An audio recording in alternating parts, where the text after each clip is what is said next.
Okay, hello everybody. So, I am Dr. Talib Al-Khair and this is Mastering Politics. Today, ladies and gentlemen, we're going to talk about Benjamin Netanyahu. Now, the whole point of this video is to show you what I think is enough proof for you to understand that the current Israeli government, as led by Benjamin Netanyahu, has no interest in having peace with the Palestinians and have no interest in giving the Palestinians their own state or to have proper peace with the Arabs. Another point, and that relates to this, is the fact that they have or had in the past supported Hamas and wanted Hamas to grow in precisely to prevent the Palestinians to have their own state. Okay, so stay with me for the next 10 or 15 minutes and I will show you what I hope is enough evidence. So the whole point of this video is for me to show you the sources, the evidence to my argument, and then you can make your own mind and you can tell me whether I'm right or wrong in the comments below. Okay, so let's start by quickly. So this is Benjamin Netanyahu. I will quickly show you something that, Benjamin Netanyahu, this is not the first time that he's been the Prime Minister of Israel. He's actually been the Prime Minister in 1996. Okay, so 1996 to 1999 before, and then became Prime Minister again 2009 to 2021. Okay, and then again in 2022 present. Okay, so just keep this in mind because it's very important later. So Netanyahu is one of Israel's most prominent politicians. He's been there in power for a long time, so you can say that he represents the Israeli state to a big degree. Now, second thing we need to discuss is the Oslo Accords. Why am I discussing this? You will see this later. But basically, the Oslo Accord is a treaty that was signed between the Arabs and basically the Palestinians and the Israelis, as represented by Yasser Arafat, the head of the Palestinian Liberation Organization, the PLO, and Yitzhak Rabin, the Israeli Prime Minister. In the middle, there's the US President Bill Clinton. This has happened on the 13th of September 1993. Okay? So, the Oslo Accords that was signed between the Israelis and the Palestinians basically mandated that the Palestinians will have somewhat of a control and authority over parts of the West Bank and the Gaza Strip. So it says, the PLO was tasked with the responsibility of conducting limited Palestinian self-governance over parts of the West Bank and the Gaza Strip. Okay, and there was an international acknowledgement of the PLO as Israel's partner in permanent status negotiations about any remaining issues revolving around the Israeli-Palestinian conflict. Okay, so this is very important. The whole point of the Oslo Accords is to have peace between the Israelis and the Palestinians, and to give the Palestinians authority and power over some parts of their lands. Okay. Now, what we will see here, this is important because next we will see a leaked video from 2001 in which Netanyahu talks about the Oslo Accords and what he thinks about in terms of the peace process with the Palestinians. Okay, so stay with me here. This is a 2-minute video. I will run it for you in full so you can see it, and maybe I will stop in the middle so to show you some maybe make a few comments on it. Okay, so stay with me.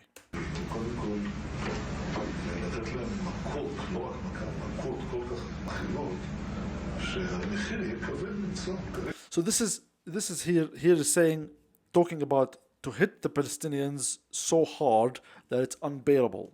Okay, so this tells you so much about the way that Netanyahu thinks, and it will, when you consider what his government is doing now in Gaza and in the West Bank or in Lebanon, you understand it makes sense, because this is basically the Netanyahu doctrine, is to hit the Arabs so hard that it's becomes unbearable, that they never think of hitting them, of like fighting back, basically. But let's continue. So he's talking about a large-scale attack on the Palestinian Authority. Remember, this is the authority that, at the time, it's just a few years before, had signed a peace treaty with the Israelis.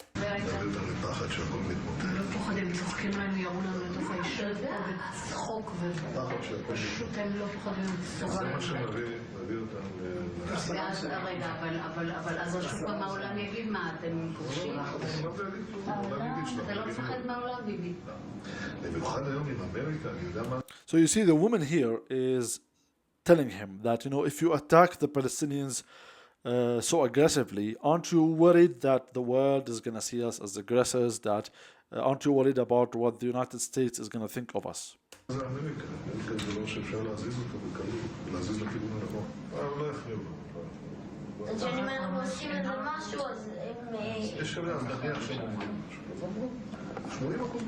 You see, so he's saying here that Americans is something that we can manage and we can move them in any direction we want, and even if they don't like what we do, so what?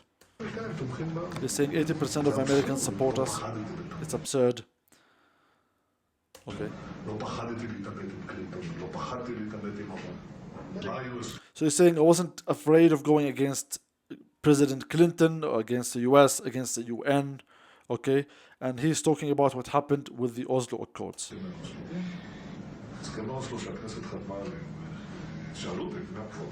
So he's mentioning here how the treaty was ratified by the parliament, okay, by the Israeli parliament.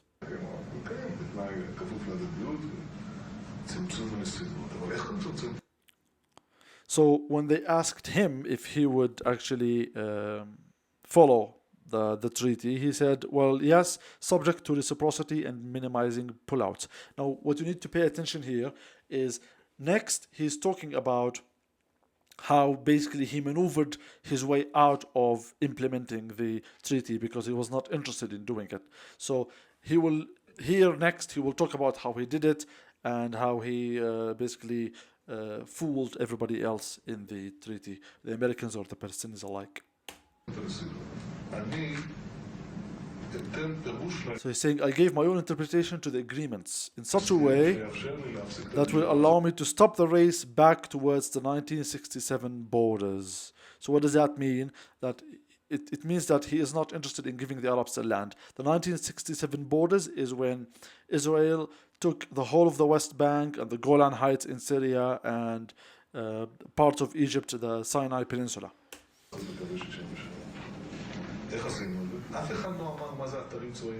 So here talks, nobody defined what military facilities are because he's going to use that loophole in order to get his way out of implementing the treaty. Pay attention.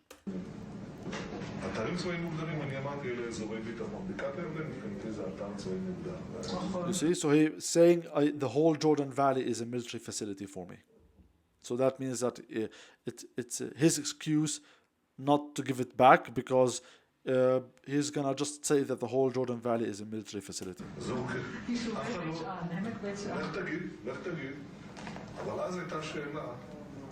מי יגדיר מה זה אתרים צבאיים מוגדרים? קיבלתי מכתב מקריסטופר אליי ולערפאת באותה לשון שאומר שישראל בלבד היא זו שתגדיר מה הם את מיקום האתרים הצבאיים האלה ואת גודלם. עכשיו, הם לא רצו לתת את המכתב הזה, אז לא נתתי את הסכם כמובן. הפסקתי את ישיבת הממשלה, אמרתי, אני לא חותר. רק כשהגיע המכתב, תוך כדי הישיבה, אליי ואל ערפאת, חתמתי על הסכם. תגיד לו שעדיף לתת 2% מאשר לתת 100%. You see, so he was waiting for the Americans to give him that piece of paper that says that only Israel defines what is a military facility.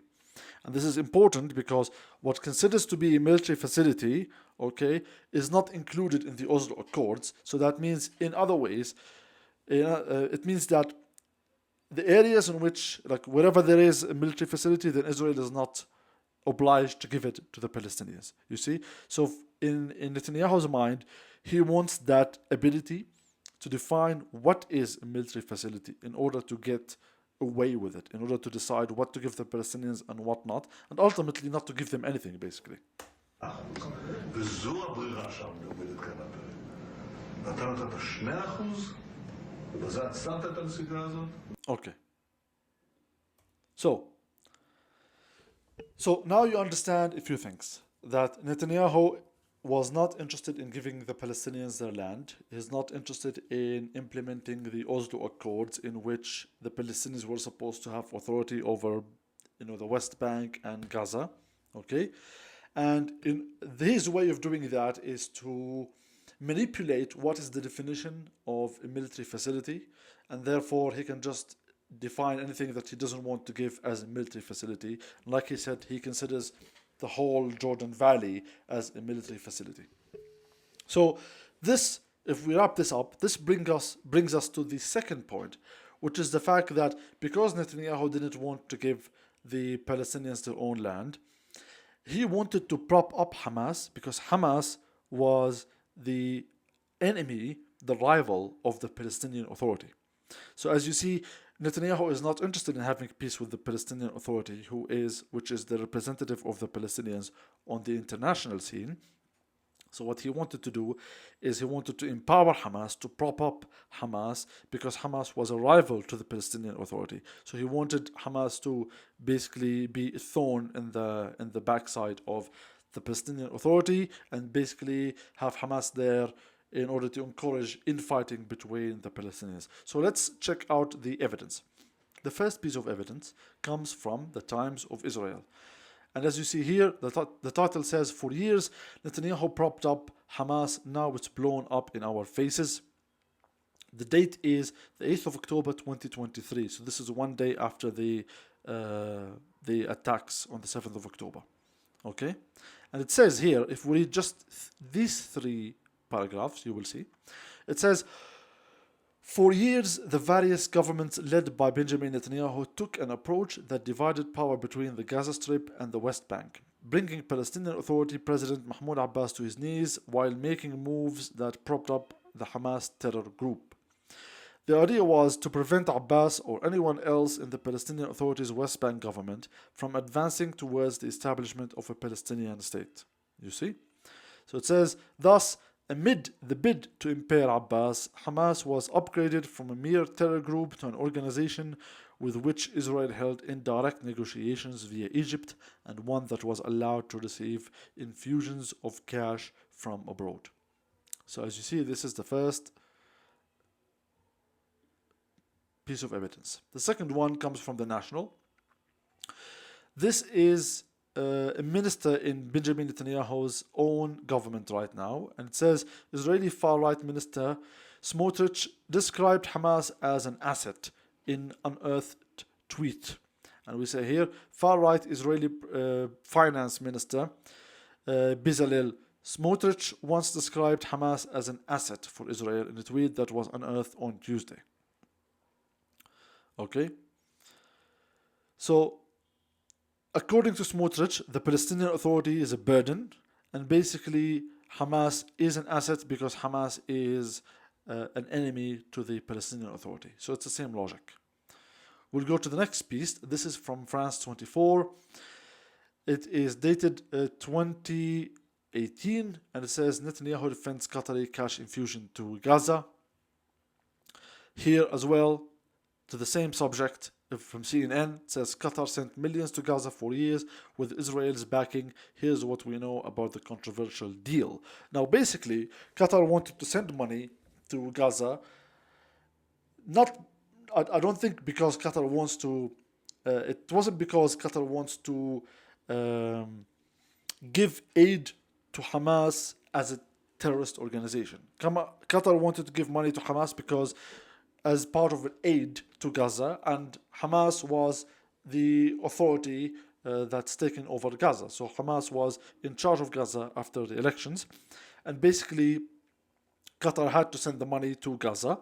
But the point here is that Netanyahu encouraged that, facilitated that, because he did want Hamas to be empowered, to have more authority over Gaza, because this would mean that the Palestinians are divided in half with the Palestinian Authority and half in the Gaza Strip. You see? So this is how it all comes together.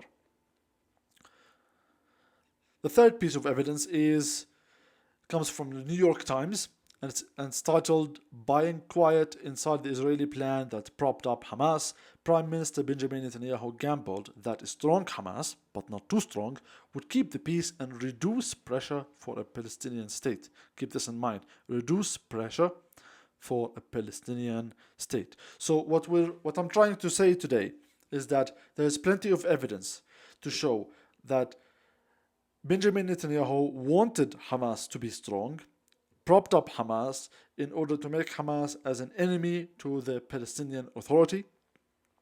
And ultimately, the whole goal is not to give the Palestinians what they got through the Oslo Accords in that treaty that was signed by the Israeli parliament, by the Israeli Authority. So as a way to get out of implementing that treaty and getting out of giving the Palestinians power and unity and having them, decide their own destiny, the plan was to prop up Hamas. So you have two main rivaling Palestinian forces fighting each other, and therefore they don't have to deal with the idea of a Palestinian state. So, long story short, Netanyahu is not interested in giving the Palestinians their state.